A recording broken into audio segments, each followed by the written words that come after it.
Hey everyone, welcome to Build. I'm your host, Brittany Jones-Cooper. 2018 has been filled with some crazy headlines. I mean, let's be honest, it's kind of a mess right now. So if you need some hilarious commentary on the madness, look no further than Refinery29's After Party. The new late night show is hosted by comedian Sonia Denis and invites comedians, celebrities, and cultural critics to dig into trending topics we just can't stop talking about. Let's take a look.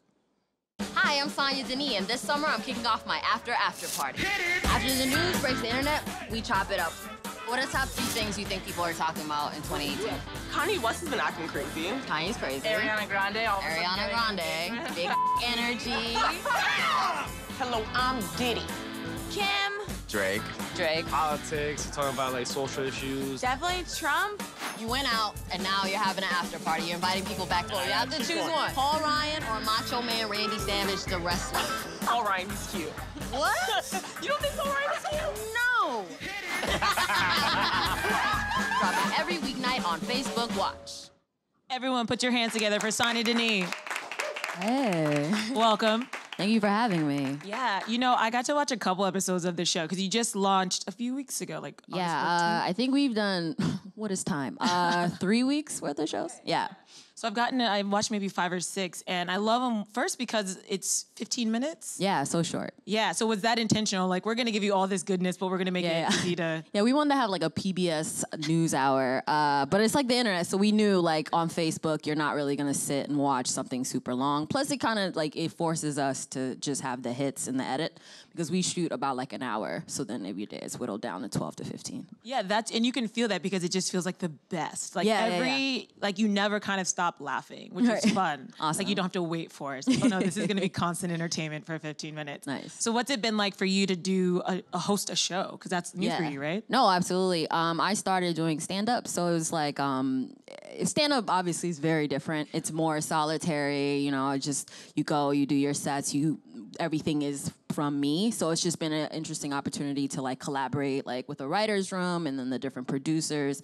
And then we shot sketches, and then that period was different from the studio stuff we did. So I bet it's really fun. It's an extension of stand-up, but definitely different skills, but it's been cool. It's probably like maybe doing stand-up with your friends a little bit. Because if my friends were like, hey, could you smile more, please? Could you be funnier? Could you just be more funny? Could you be more funny? Yeah. But the cast of characters you bring in, it does seem like you know these people, right?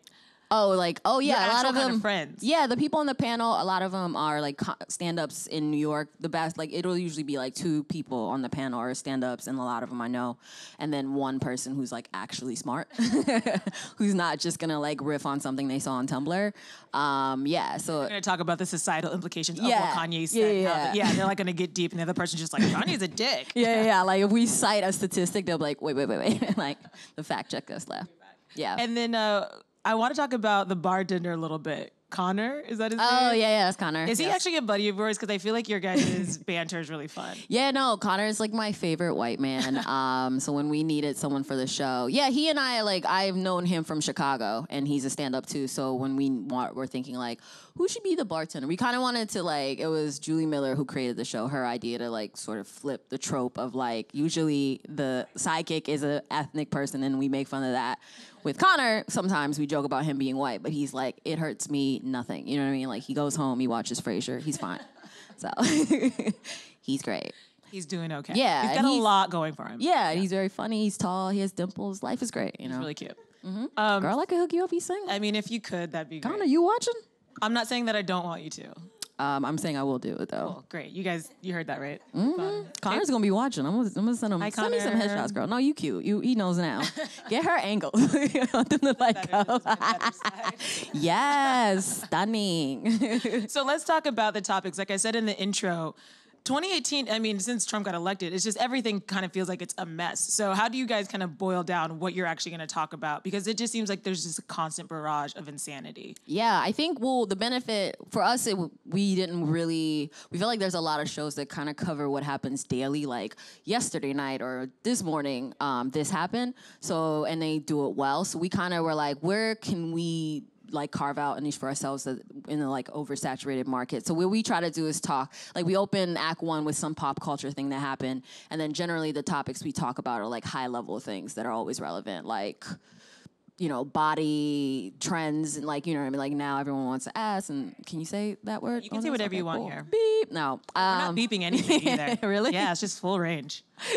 Cool. I won't test that. But yeah, body trends or like toxic masculinity, which the comments for that were, as you can imagine, great. But yeah, so we talk about like, and then during those high level topics, naturally things about pop culture and what's happening comes up. And then just having like a whole panel there helps a lot too, because everyone has different perspectives. Totally. I watched the episode after Nikki's Chun-Li came out. Yeah. You guys were talking about it, and you had 2 Asian members on, and they were like, yeah, no, it was super problematic, and they listed all the reasons. Yeah. And I could see that music video was problematic, but having people actually be like, Yeah, well, who no, know? she's mixing all these different Asian cultures. It's not I didn't know. Yeah, I'm Yeah. like, oh, that's Thai, that's Japanese, and also you're wearing a Chinese leather kimono. Like, wow, I didn't. That's a disaster. Yeah, Like, yeah, I can't yeah. believe. So it is fun. Is it fun for you to kind of just have a place where you can talk about some of this nonsense? Just Yeah, it's also, it's been fun to just be like, let me just sit around with like some of my friends. We always try to play a game too. We're actually drinking. So like, yeah, everyone on there, because even that episode, it was like my one friend who's a black woman on that panel, she had seen it and it was like, this is a fun video. Like it seems a little weird, but I don't know, like you said, exactly why. So it was cool to have 2 people there who actually knew, and you can have conversations like that with like anything. you talk about some of the games, and I do love all the different segments you have. One is like so 2018. Yeah. Like this thing is so, 2018. So what for you right now is just so 2018? I think like conservatives destroying things they already own to protest the thing. Like, you'll learn Keurig, and it's like, thanks for the money you've already given us. Like, what are you gonna do with all those pods you bought? You know what I mean? So that's my favorite trend of 2018 for sure. There's another segment I love that you guys do is Need to Know. Yeah, So at the end of every show, they're like, okay, this is what you need to know. Yeah, we were inspired by like, you know how Jerry Springer used to end his shows with a little word. So we try to leave with a word. And then what was another one pour one out. Yeah. Well, we were like trying to, we used to do, I don't know if I should say this, but whatever. We used to do cheers, but apparently a lot of people have already done that. So we were like, we can't stop drinking. So now we pour one up, you know? It is hard to come. I host a show here called Build Brunch, and it's like brunch themed, and we want to do like a toast or a cheers, but it's like everything is, So we were like UrbanDictionary.com. No. Pour one out. So what have you had any obstacles on the show so far where you're like, oh, this is harder than I thought it was going to be? Yeah, I mean, when we shot the sketches, it was like 2 weeks of like 12 to 13 hour days, just because it was like the schedule for this has been like over 13 weeks. We've been trying to like film everything and get it, because the sketches we didn't want to do a sketch for every episode, so it was like 18 sketches, 2 weeks, crazy days, like all like just the mechanics of the number of people. Like this started with Julie Miller creating it, and then she and I for the pilot, we just sat in a room and like, all right, we'll do this, and then we'll do that. That's funny to us. As opposed to like now, it's like a whole group of people, and it's like terms I don't know, like a DP and AP and PP. I don't know. You know what I mean? So that's been like, it was challenging to that type of schedule, not being used to that, and like acting, and then also like people messing with you all the time. Like, yeah, but it's been really rewarding. Like everybody that works on the show is incredibly talented at what they do. Like even from like the girl who like does the wardrobe, Mia, and like makeup, everybody is just so talented. I think people underestimate how much work it takes to make like a sketch. Yeah. The sketch might only be 2 minutes, but it takes a full hours. Yeah. Yeah, and you're like, where are the other 50 lines I said? And they just edit. Yeah. I did really enjoy the sketch you guys did about like the Black people meetings you have to go to on the first like once a month, and like once a month. Have you checked in, girl? I haven't been for a couple of weeks. I've been really busy. That's why you couldn't go to Aretha Franklin's funeral. But Bill Clinton got invited. He's black. Right, I know. Right? He played a sax one time in 1992. So he's in, Arsenio Hall co-signed that, and it was just over since then. Who? All of a sudden, I can't get an invite to, but he gets it. And he's like up there looking at Ariana the way he was looking at her. Have you seen all those memes? No. Oh, I did see the 2 gospel singers, and Bill Clinton was like, my God, like, I found God, I think it's hilarious that we had these 2 like very high-profile funerals this weekend. Yeah, and it's like, which one do you want to go to? Right. I know Obama was so bummed he had to go to John McCain's, and so not Aretha's. mad. Like, Because they were both like 6 hours long, but one was a concert. Right. It was and like then one was Stevie just Wonder's people here, talking Ariana's for 30 here. minutes at a time. Yeah, and he's like, ugh. But did Michelle go to Aretha's? No, she had to go. She had to go to I'd be like, boo, I'm sorry. Felicia but- Rashad was sitting right in the front at Aretha's. I was like, Yes. that's our royalty there. Like, the Obamas couldn't make it, but we got Felicia Rashad there. No Bill Cosby, understandably. He's out. He's out. He's out. So let's talk about, you also have some really amazing guests that stopped through. So who's been the funnest guest so far? I really love Tierra Whack. I was like a fan of her work because she created like this 15-minute video, 15 songs a minute each. And it's like, so you could even put it on Instagram. And she thought about that. And it was like so cool. It's been cool to be like, I like this person and now they're here. And then Regina Hall came and she's like elegant, has no pores. She was super, I was like nervous about having to interview people, but everyone's been like incredibly nice and generous and no one's been weird thus far. Well, especially Regina. I watched that episode, actually. I'm a huge fan of hers. Actually, got to interview her on Build, and it was one of the most fun because she's just so gracious. Yeah. And giving. But on your show, she was just so much fun because you were playing a game, and she's super competitive. Yeah, I didn't. She got into it. I was like, oh my God. I was like, before that, I was like, oh, is Regina gonna be like, I am grown, like I'm not playing these dumb games? But she was like, ah. Yeah, she's so into it and down. It was great. So who would your dream guest be? Beyonce. Did you even take a breath? No. It's her birthday today. Happy birthday, Beyonce. Happy birthday, Beyonce. Please come on the show. No, she would never. I don't know. No, it's like, I think the people we try to get are just people we're like fans of, like people who are doing like cool things and like not fans of MAGA, that type of thing. Like, yeah. Just the one distinction, not just fans of MAGA. Like, well, let me see all your hats. Cool, no red ones. You good. Let me look at your Instagram really quick just to make sure there's nothing problematic. What's the hashtag? Cool. All right, so Beyonce, but then just anybody cool. Yeah, I mean, I like Solange is amazing. Oprah. I mean, you got to speak it. You never know. Yeah. Speak it. Beyonce. Someone's gonna get word to Jay, and he's gonna be like, I guess. You know. So how did you get tapped to be a part of this show? Because you were doing stand-up before. Right, yeah, I just met Julie. I went to a comedy show once, and she had the idea for it already, and she was like, I think you'd be good for this thing. And I never really had any intention for myself to be like a host. Someone laughed, and they're like, here I am. That's how you get what you want. No, but it's just, I really liked what she was trying to do, and I like connected with it, and then her and I like really got along. So then it just made sense to try. And then because we shot the pilot like over a year ago now, and then it just took some time to sell it, and then eventually get it on Facebook Watch. And then you're still doing stand-up? Or? Yes, Yeah. that's my favorite thing. What do you love about stand-up? I don't know. I think doing this is kind of like the reward. Like people see it later and they're like, we like this, but like stand-up is very immediate. It's like the second I tell a joke, I know if you like it or not. And then just like the experience of like killing and doing well is just the best.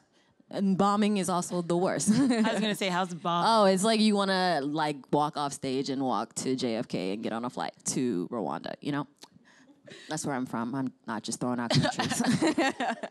It's just like Uzbekistan. That's where I'm going. But yeah, you've done stand-up a lot of different places, like New York, Chicago a little bit. Have you done LA? Like, where's like the hardest to do stand-up? The hardest. I think like the suburbs of any city. Yeah. Or even sometimes Times Square. I did a show a couple days ago in this like really cool place, but like the audience was all like tourists. So I'd be like, as a black woman, they were like, oh. And I'd be like, how about those Yankees? And they're like, yes, more. And I was like, that's all I know. Jeter? I don't know. That's the thing, like, if you're in one of those, do you have to start kind of, like, catering your set? Because you're like, okay, they're not going to get any of these. Yeah, you start off with, like, a joke that's, like, your best, like, not specific joke. Like, that could, like, you have certain ones that you're like, no matter where I'm at, people will get it. You don't have to get, like, a reference. And then if that works, you can be like, oh, we go this way? And sometimes people go with you. They're like, okay, this is a little more specific than I expected. But with them, they were like, Like, I was like, and then white dudes, they were like, And I was like, are cool. I love them. White dudes are awesome. I love them, all of them. George Washington. Yes. So how did you get into stand-up? Are you from Georgia? Is he not a white man? Thank you. He might be the whitest. The whitest. Yeah. The first white man. The first. So how did you get into stand-up? Are you from a funny family or? No, I mean, I was born in Rwanda. I moved here in the late 80s when I was like 4 or 5. And then my like growing up, my parents were like, so we sacrificed a lot for you to get here. So doctor, lawyer, engineer, that's it. And then when I was in college, I kind of like, I really, I still like love, when I was a kid, I loved like Dawson's Creek. I bought the book and I wanted to like be an actor. And my mom was like, no, like people have died in genocides for you to be here. So no, maybe you should cut that part. I don't know if this is live, but no, but then for me, it was just like but then I was like a programmer for a little bit in DC, and I just always felt like something was missing. And then I randomly, like through a random thing, I like did like a sketch show, and then someone was like, you should do stand-up. And then once that seed was in my head, initially I was like, that's terrifying. Like, no, I wanted to be like a serious actor, like Viola Davis. But I can't cry on demand. No, I can't. You can't cry from your nose? Oh my God, when she cries, it's like, damn, like, I don't know how they are not on set, like, girl, because she's so good. But I realized that was not me. But then once I started doing stand-up, I moved to Chicago. Like, that's where I officially started. And then once I started doing it, I was like, oh, this is it. Like, it just felt right. Like, instantly, I was like, oh, this is the thing that I won't be mediocre at. Hopefully. Did you go to school for like computer science? Yeah, I have a computer science degree. Oh, that's amazing. That I'm not using. My mom, delighted. Like, I don't know if you've ever tried to have a conversation with your immigrant mom about stand-up. First, she's like, what is stand-up? Like, and then explaining standing on stage and telling jokes. That doesn't seem like a job. And she's coming around a little bit, but it's still like, so I don't know what your future holds. Like, one day you'll go back. She thought I had like a crisis or something, like a mental break. But has she seen the show? She's like, how do I get on Facebook? Live? See? Facebook see? I'm like, watch, Mom. My mom's sort of similar, though. It's like no matter like what I'm doing here, she's always just like a little confused. And she's like, I was talking to my friend, where do you work again? Yeah. I'm like, cool. I'm like living my dream. And my mom's just like, right. I wish you were Does she understand what you do? Like, can she even talk about it to you? No. My mom is like, so the comedy business, I was reading about these casting couches. You have to be careful. I'm like, Jesus. You're like, Weinstein's not a problem anymore. No, exactly, Mom. yeah. What is this Me Too? No, my mom just tells everybody I'm a reporter. She's still, oh, that's cute. I was a local reporter like 10 years ago. So like she just, that's just all I am and forever will be. Forever? Yeah. When I first started, the first 3 years before my mom, when she was still a lot ashamed, she would just tell people I was still a programmer. And they'd be like, where? You know, places. These kids, they program everywhere. Like, and now she'll be like when I did a show once in DC at this theater, and like people, like older white people with like, they looked like they had like 401ks, like the NPR crowd came, and afterwards they came up to my mom like, I have a mortgage and I think your daughter's very funny, and she was like, oh my God, this is real. Like, you were properly validated. Yeah, that's when she started being like, oh, so this isn't like a dumb thing you're doing to ruin me, like personally. Now it's better. She's getting there. I just need like Oprah to hold my hand and on like a camera and be like, oh, but, like, accept your daughter. Don't we all just need Oprah to hold our hand and validate us to our families? Right. They'd be like, okay, I'm so sorry. I supported it all along, didn't I? So you've got the show. You've got stand-up. You also are an actor as well. I act. I'd say words. Yeah. It's hard to be like, oh, I'm an actor. Like, Denzel exists, you know. But what do you hope for, like, the next kind of looking forward in the next 5-10 years? Because it seems like right now you have a couple things that you really love doing. Mm-hmm. Yeah, I mean, stand-up is my favorite thing. So ideally, after the show wraps, I can do some more, like, dates outside of New York and start touring a little more. And then, yeah, eventually I kind of want to do, like, more scripted stuff. Just, like, I, like, wrote a pilot. That was like, learning about, like, 3 acts, all the things that people in film school learn. I've been learning on Tumblr and YouTube. But yeah, it's been like learning that, and like ideally like long term, I want to be able to like create like a show of myself. I'm so inspired by people like Issa Rae and Donald Glover with like Atlanta and Insecure, just like how specific those shows are and incredible, and tell like stories of like, these are 2 black people, but they're so completely different, and it's like we're not a monolith, and promoting that. So I'll throw Dear White People in there too. Dear White People is It's so good. The TV show. For the first time in my life, I have these shows and I'm like, okay. Right, yeah, I this is see me. myself. I Yeah, feel for the seen. first time. Yeah. And Insecure just keeps getting better and better. Yes, and better. absolutely. Yeah. She really pushes herself, and right it's there just with so pretty. Yeah. Yeah. I believe in your script though. That you Yeah. Oh, girl. Again, I'm just we'll gonna put it in call the you. universe. Oprah, yeah. Beyonce, Oprah, your Beyonce. pilot. She'll be in the pilot. It'll be about Beyonce. It's called Beyonce. You're like Beyonce. I will make this entire show about Exactly. you. I will change literally every line to be like, Jay-Z, you want in? Everybody's in. Like, the twins, cool. Why not? Your mama, all right. I love Miss Tina. She's great. All right, let's go to the audience really quick before we get out of here. We've a couple questions. Hi. I I like was your outfit. This is a great sartorial decision. Thank you. Stunning. I was just wondering about when you interview people on your show, just like how you comedically, like, you know, roll with the punches. Can you just illustrate how you go through that?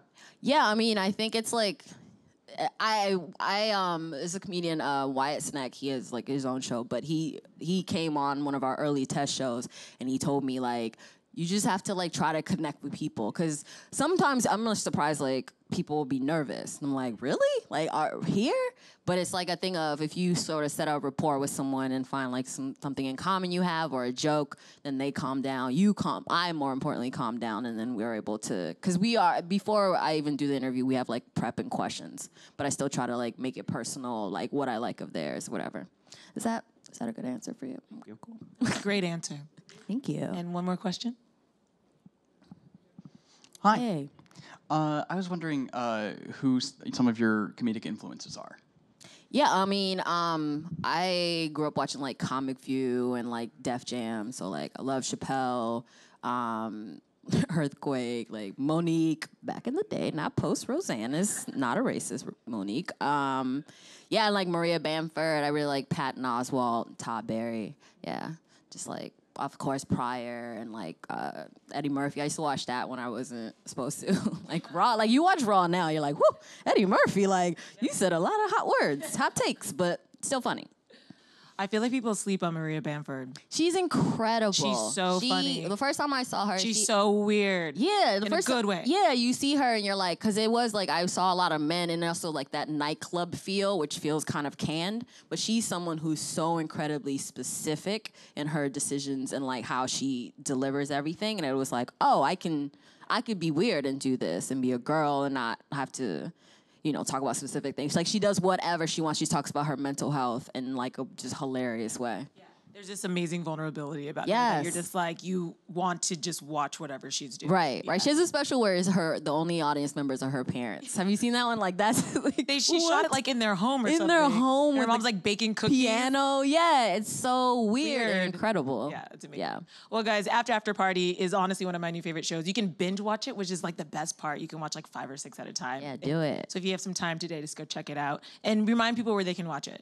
It's on Facebook Watch. It comes on Monday through Friday at 9. Give it up for Sonia Denis. Thank you. Thank you for having me.